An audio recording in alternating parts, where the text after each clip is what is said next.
What the heck is world history? Now, the reason I pose this question is very simple.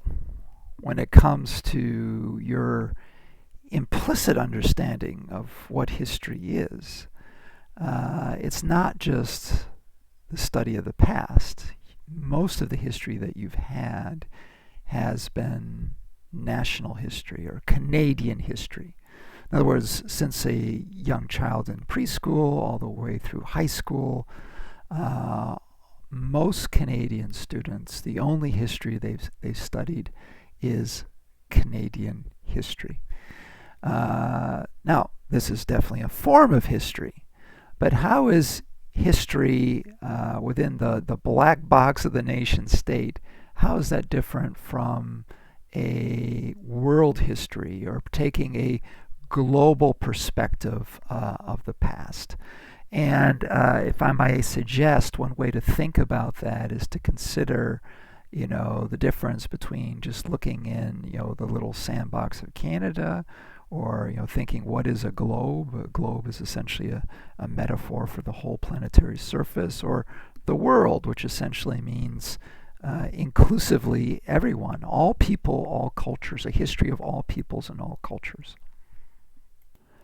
Now, one very important thing to consider is that what the world is dramatically different from a 21st century Canadian perspective relative to what it is in the past. And one story I can tell you, which I associate with the dawning of the global age, is the story of John Glenn. In 1962, he was, put into the Saturn rocket. He was blasted up into space, and he left the cradle of the Earth, and he ascended into the heavens. And as he was there, circling above the Earth, and looking across the black silence, the absolute silence of outer space, his eye manifested on this beautiful blue ball, and it struck him, as he's looking through this lonely porthole, this is an oasis of life. And he had, what amounted to an epiphany.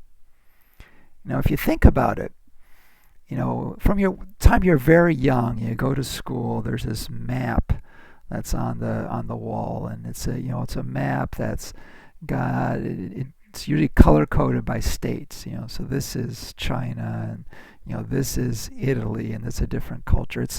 It's a symbol of our world, which is essentially making the argument that the state is the building block of the international system. And of course, in the UN, I guess you could argue that's the case. But it's also essentially arguing that, in essence, we are bifurcated relative to our nationality, our race, our culture, our language, etc. But John Glenn, as he's looking through his porthole and seeing this, blue ball, there's no boundaries that are there. It's just one planet. And it struck him that, we are indoctrinated to believe that we're so different. But when you come out to outer space and look back on Earth, you realize we have so much more in common. And these similarities, these fraternal bonds are so much deeper than the things that set us apart. So in that way, I think, John Glenn, in his vision, his global vision, his epiphany, inaugurated the global age, the transnational age. Now, it's important to remember that for most of our history, we were living in island communities, and if you were born in India or a little village in rural Ontario, your sense of what was going on in distant corners of the world wasn't very profound and probably didn't matter a whole lot. We are now living in a global world where our lives are fundamentally connected. So if there's a war in Ukraine and as a result there's a shortage of oil, all throughout the world the price of oil goes up, and the standard of living goes higher. So there's a sense of this interconnectedness. When we're talking about world history, one of the things that we're fundamentally looking at is how events are in complex ways connected together. Now, global history is pretty much an oddball field. In fact, very few tenured professors are actually global historians. It's seen as kind of an insult. Historians, by training, are creatures of the archives. In order to produce their dissertation, they become an expert on very small things. The Dutch butter industry in 1536, and you go into the archives, you find all the information, you report on it.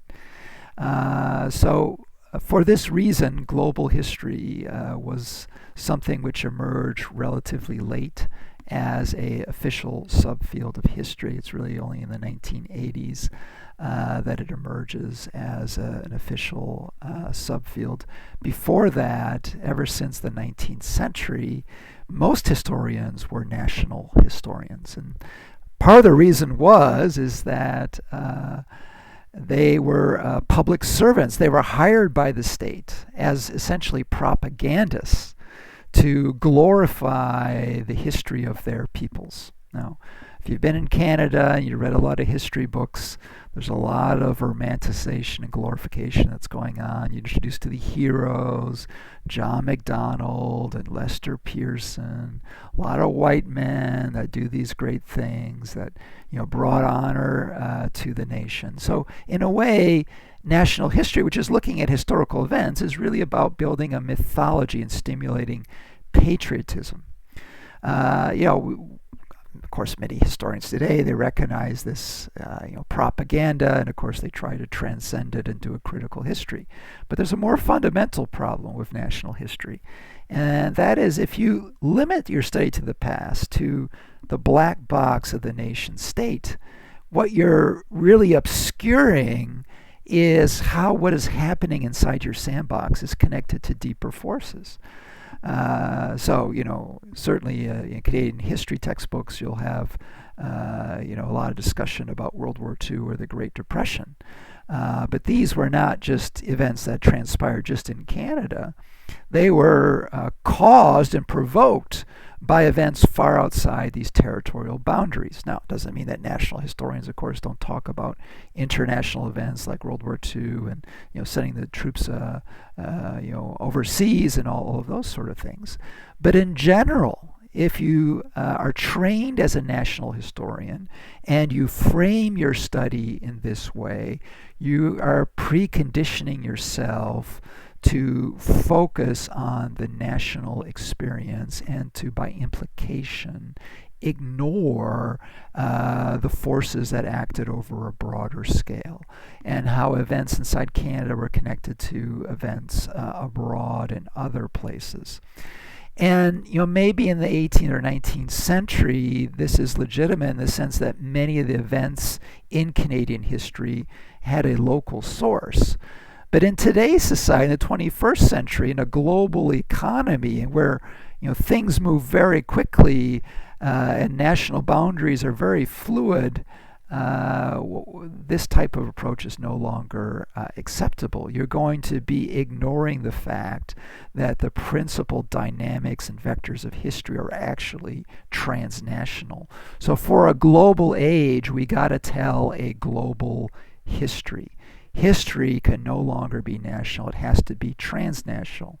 And this has major implications. The logic of this is very easy to understand. It's going to be a lot harder for historians to leave the comfort of their little sandbox and to basically transcend their identity as little archivists that go into the archives and pull out little facts and put them into narratives. But as we can say from The Wizard of Oz, Dorothy, you're not in Kansas anymore. The global age is here, And these globalizing forces are centuries old. So the dawn of the transnational history has arrived as well. Now, it's not very difficult for me to provide you proof or validation that we're living in a transnational world. Almost all of you grew up into this reality. You thought it was normal to grow up into a society where all your electronics came from Asia. So you go to Best Buy, and whether it was a Taiwanese or Japanese or a Chinese company, you wanted an iPhone or a new VCR or PlayStation. Why are these all manufactured in Asia? Well, the answer is they weren't manufactured in Asia 40 years ago. This is a result of the World Trade Organization, which created a free market economy, and it resulted in the outsourcing of American brands and the stimulation of manufacturing in Asia. But this is a relatively recent incarnation of that. There used to be American television brands. You probably struggle to name a few now because you didn't grow up with them, and you would have a hard time imagining what they were. So we can look at a couple indexes to realize how we're really living in a global or wired world. One of the things is relative to communication technologies. So I remember the time of landlines. Most of you grew up with cell phones. But it wasn't until really the last 20 years that cell phones became the main communication mechanism in Canada. And then, it was just a decade ago that these items trickled down to the poor areas of the world, areas like Africa. So now if you go to Ghana, almost everyone has a cell phone. Well, this is a pretty major deal because having a cell phone and having it connected to the internet means that you now have access to global information. So in one way, if you think about certain thresholds, 2010 is an important one. The FIFA soccer tournament or football tournament, if we use the British English world. This probably represented the moment where the first time in human history, half of humanity tuned into the same event. The beautiful game, and they watch this transpire there. So this is a great indication of how planetary communications have become so ubiquitous and affordable that everyone throughout the world is kind of in a way living in the same reality. It's not like in the 19th century or in medieval Europe where a 13th century peasant maybe never traveled over 30 miles from his home. He lived and died in this very small patch. We live in a global world, and we are conscious that when something happens in Ukraine or China, it's breaking news that it shows up on our phone. But this is a remarkable transformation. Well, what about the global consumer culture? So this map is locating Starbucks across the world, and you can see, it's also an indication of people that are connected to the global consumer culture, Westerners, wealthy people. There's a lot less Starbucks shops in Africa. There's a few. What it's really showing is how the world has become interconnected, but some areas are more interconnected than others. And there's also this global consumer culture. So, French people, Dutch people, they go to Starbucks as well to participate in this global brand. You can have your, what they call it, triple frappuccino or whatever. You can have that anywhere across the world. So you don't have to adapt to French cuisine or Czech cuisine or Chinese cuisine. You can travel the world and have a reasonable expectation that there's going to be a Wi-Fi hotspot and you'll be able to get that hamburger. There's been a tremendous information revolution as well. If you think about, the great library of Alexander, Herodotus probably went there and saw the 200,000 scrolls before it burnt down. That's how he came to know all the knowledge of the known world and write it into his history. But now, you can be traveling on a bus and you use your phone, you tap into the university library, and what do you have? You have access to all this information at your fingertips. Not just the books that are in the library, but digital books that don't even sit on the shelf of the library. So you have a question about anything, you can Google it, you can use your library to find information to all this information. Another final example I'll just give you is the great island of garbage. But one of the things we think is that when we throw our trash away, it just disappears. It's probably being shipped overseas, and if it's being shipped overseas, it's probably in some cases being burnt or being dumped into the ocean. But of course, it doesn't quite disappear. It comes back because we live in a global world. So there's this island of garbage in the Pacific about the size of Texas, in some places so thick you can almost walk on it. This is a great example of a global consumer culture. Our consumption is drawing resources from all the world. When we throw something away, it doesn't just disappear. Ultimately, the carbon that's released goes into the atmosphere, causes climate change, causes extreme weather events. The garbage goes into the ocean. It makes it toxic, and it goes into our food chain. Everything is connected from an ecological perspective as well. So the hyper-global society that we live in is in many ways relatively recent, in the sense of the World Trade Organization, 1995, cell phones, the internet invented also in 1995 officially. So the world in which you grew is a lot more globalized than in any part of previous history. But this isn't the first time that historians tried to write a universal history where the experience of all people was incorporated in one historical narrative. In fact, the first people with this, truly planetary ambition were white Europeans, and of course they're mostly white males. And what you see is that their tales were very Eurocentric. In other words, they really identified with colonialism. They saw Western colonial expansion as inexorable natural progress, and colonialism as diffusing Western modernity, that superior science and technology was being disseminated across the world stage. So what we see about these histories is that most of these Eurocentric histories were focused on European history. When it came to the non-Western regions of the world, probably 80% of the world's surface and probably about 80% of the population, they were largely depicted as, in a very stereotypical ways. They were conquered by the West. Their feelings about this conquest wasn't really talked about, and it was assumed that they benefited in some way from Western modernity. So in other words, the historical version was that they were essentially apologizers for empire. They identified openly with the civilizing mission, and they saw Western colonialism as a conduit for modernity that supposedly made people more happy as they progressed and had access to these technologies.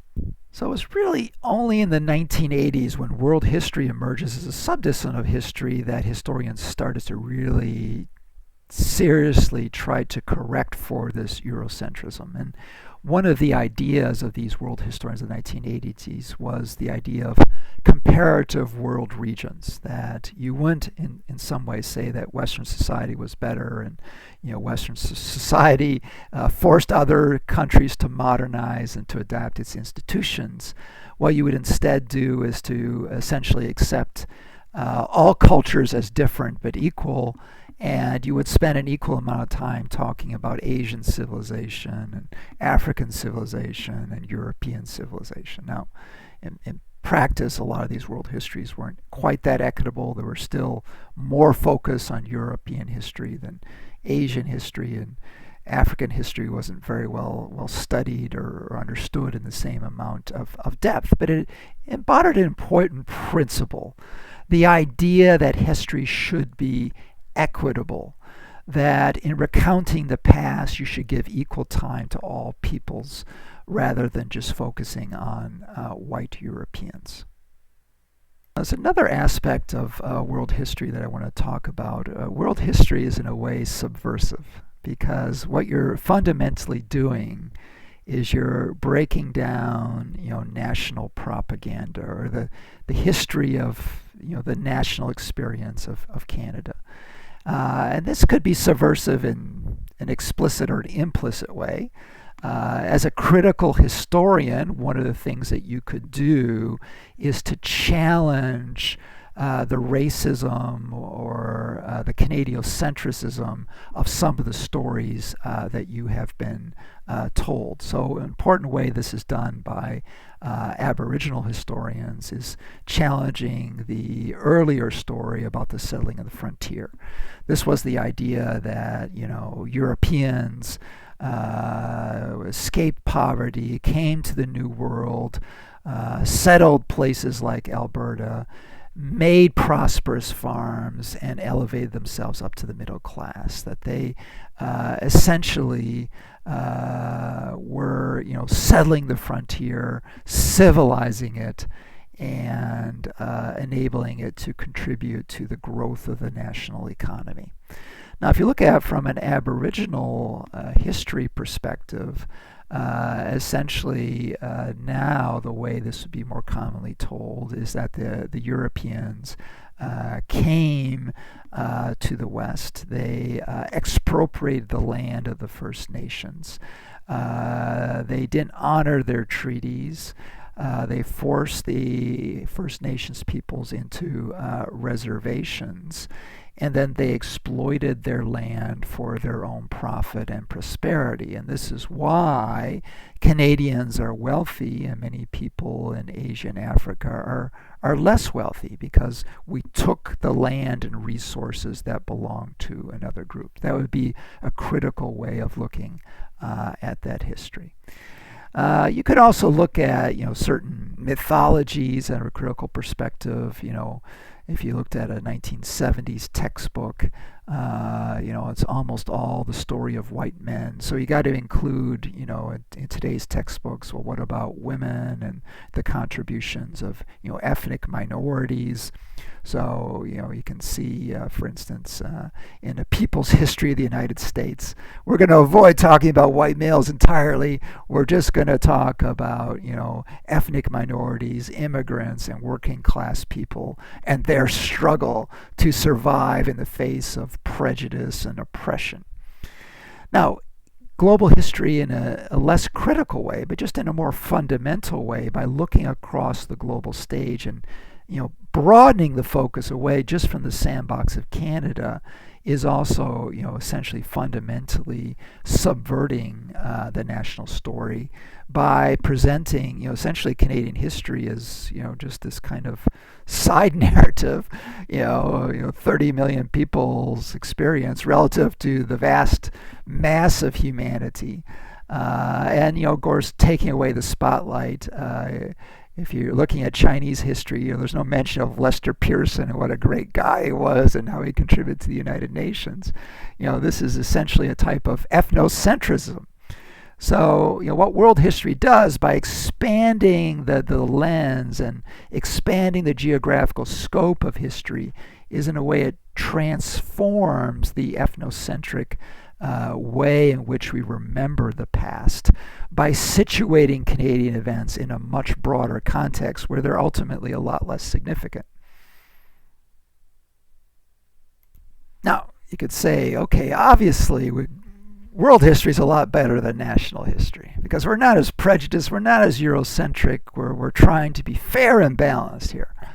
But there's a few problems too when you're going back to a broader scale. And one of the things that you immediately encounter when doing global history is what I call the problem of perspective. That an event, something like the Cold War, if we call it the Cold War, if we can use one word to describe a 40-year struggle between the Soviet Union and the United States and label it the Cold War. But when you look at the Cold War from a long-term global perspective, what you see is that it played out pretty differently in Latin America and sub-Saharan Africa. And the way that the story of the Cold War is taught in Ottawa versus Russia or Beijing or Santiago is extremely different. So what is the right way to tell that story? The way that people in Chile look at the Cold War is from their own national perspective and their experience with the junta. The United States doesn't look as much like a paladin for justice, but seems to be a kind of a brutish empire that really empowered and enabled Latin American officers to overthrow their democratic government and turn the military establishment against them. Now, it doesn't mean that if you're living in Beijing or Jakarta or Paris that you're disputing about the events that happened. It's just that in framing these events, you're looking at it in such a different way. What's the correct way of looking at it? And if it's not the correct way, we got to be fair and balanced. Well, how could we possibly summarize all of these discrepant perspectives together? One of the things that you see is that when you go to the global scale, the story and the history is so vast that most of the history that you're going to relate, most of the history I'm going to tell you over the course of this semester, it's got to fall on the cutting room floor. I got to make some pretty hard choices. Am I going to do the Cuban Missile Crisis this year? Probably I will, but there's probably going to come a point in time where maybe I won't tell it. The Rwanda genocide is a very horrific event. It's pretty historically significant. But, I can't just give you just the history of genocide because I got to tell you some cultural history, some economic history as well. So one of the things you see is when you're doing world history, it's very selective. And if you have two professors, they could both be teaching the same class. And, it's conceivable they would never teach the same case studies. It's possible to do that. And it would be legitimate just because of the selection. It's such a small part of the total set of history.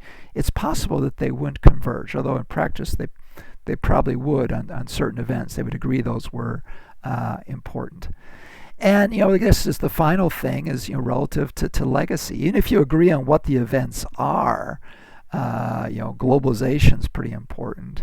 The consequences of it are very, very different. We can agree on what the major events are, but the impact for Chinese workers versus Latin American peasants and blue collar workers in the United States, it's very, very different.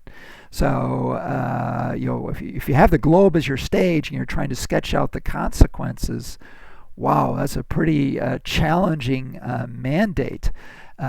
Be very difficult to do that in an exhaustive or comprehensive way. Another challenge presented by global history is the question of scale, because the legacy or the meaning of the event, or even the cause of the event, kind of depends not only on who's looking at it, but on what scale you're looking at it. Now, we can all agree that the Cold War was a major event, or we didn't call it an event. It was a dynamic that was shaping post-war history. Decolonization would be another dynamic. But depending on where you're looking at it, the story of this event is very different. From a global scale, decolonization appears like a drama. So, India gets independent, and, there's a lot of Asia breaks free from colonialism, then it kind of stops for a while. Then after the Suez Crisis, a lot of, Arab states break free, and then finally 1960 decolonization sweeps through South Africa except for the southern tier. So if you're looking just at the global scale, you could relate, the history of these states and when they freed themselves from colonialism. Now, if you look at the regional scale, what you see is that the process and the chronology and the nature of decolonization was very different in Africa than it was in Asia. Or if you go to individual countries like Vietnam, well, it's a very divergent experience. The French first tried to keep Vietnam under colonial control. Then the Americans came in. When the Americans came in, the Vietnamese called it the American War. Not the Vietnam War. It's like, well, we kicked the French out, we were free, and then the Americans came in, we had to kick them out too. So, when you're looking at an individual state, Vietnam was a pretty unique state in terms of the Cold War. This was in other words, not just a Cold War, it was a shooting war, and there was conventional forces, a lot of mayhem. So the experience of Vietnam with the Cold War would be very different from Poland, which obviously wasn't a front in a proxy type of conflict. So when we're looking at global history, one of the ways that I look at or like to conceptualize it is essentially what's unique to this perspective is we're trying to understand how local events played out differently. Why was Vietnam different than Chile in the Cold War? And why did the Cold War manifest differently in Latin America than Africa? And by making and drawing these comparisons and doing unique case studies, then we can start to generalize and go back to the global story and say, oh, this was this era of the Cold War, and these were the characteristics of it. And we can see this by comparing this and that. Now, the final thing that I think is very important about world history is, being subversive and fundamentally a critical enterprise, is before we embark on our semester of discovery to explore the history of the entire world. Wow, that's a difficult task. We have to ask the question, what perspective or lens are we going to use when we're starting this history? And essentially what this means is we have to, in a way, engage in a critical reflection, because our biography is going to shape our viewpoint. So I like this little slide here. Many of us, when we look into the mirror, we imagine that we're very smart and we know everything that's going on. But upon closer reflection, many of us were groomed in a Canadian history, a very wealthy country, so that we inherit various prejudices, Western centrism, Eurocentrism, a type of privilege, so that when we look out at the world, we got these rose-colored glasses that filter what we see. There's certain, colors that just dim away, and there's certain things that grab our attention. So if we're going to be, truly objective, if that is our goal, we got to first take a hard look at ourselves and consider, what is it that shapes our viewpoint. And one of the things I think that's very important is to understand that, Canada is really an anomaly. We're one of the wealthiest countries in the world. We live in a civil society that's very secure, very little corruption. And you might argue, if you're a conservative, look at a little bit and go, well, that's not true. But, relatively speaking to sub-Saharan Africa and places in Asia, there's relatively less corruption. So one of the things I think that biases us is that we assume that the place that we grew up in is normal, whereas, it's pretty exceptional compared to other areas of the world. Think about Afghanistan and, the freedom that women have. So this can affect our way of reading events or slant our perspective in various ways. It's hard for us to put ourselves in the place of someone living in rural Africa And just to imagine what it's like to go hungry every night, or not to have access to hospital care. So one of the things I would like you to do is to maybe pause the video and make a list of what do you think are some of the filters that are maybe shaping your view of this global history that we're going to look at. Are there any ethnic, any class, any political prejudices that may be impacting your viewpoint on history? Another way to perhaps think about your prejudices and take stock of them is to go through a short questionnaire. Consider, do you speak French? If you speak French, well, you have a different language. The history of Canada looks very different in Quebec than it does in Ontario. I can tell you that myself. Many students are young. Being young, does that shape your perspective on the past? Certainly shapes your perspective on the future. So that suggests it probably also shapes your view on the past. What about ethnicity? Many white people believe that racism is over. We've transcended it. Many people of color believe that there's structural racism in society. It kind of depends on where you're born and what you experience relative to how you look at it. Most students see themselves as poor. It was all the perennial student debate, pizza or textbook. But if you look at the global rich list, even if you're a barista at Starbucks making $15,000 a year, you're already in the top 10%. And of course, this is just a temporary poverty.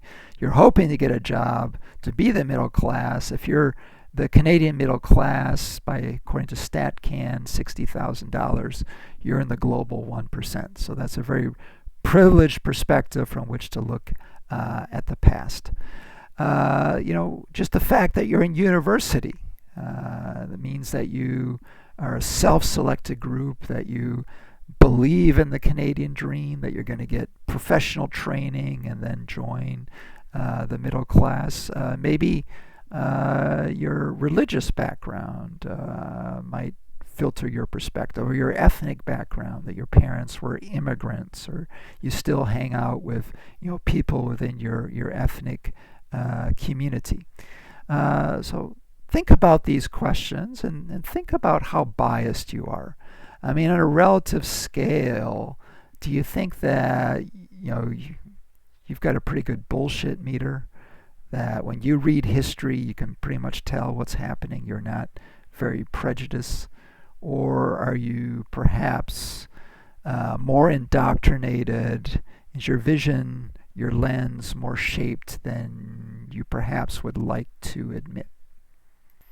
So if you were looking at a class in an average Canadian classroom, is this group pretty homogenous, or is it pretty diverse? Many Canadian classrooms, in terms of ethnicity, they're pretty diverse. In terms of social class, professional aspirations, being university students, you're a pretty narrow self-selected group. You're generally people that are pretty progressive, pretty optimistic about the future. So, what do you think?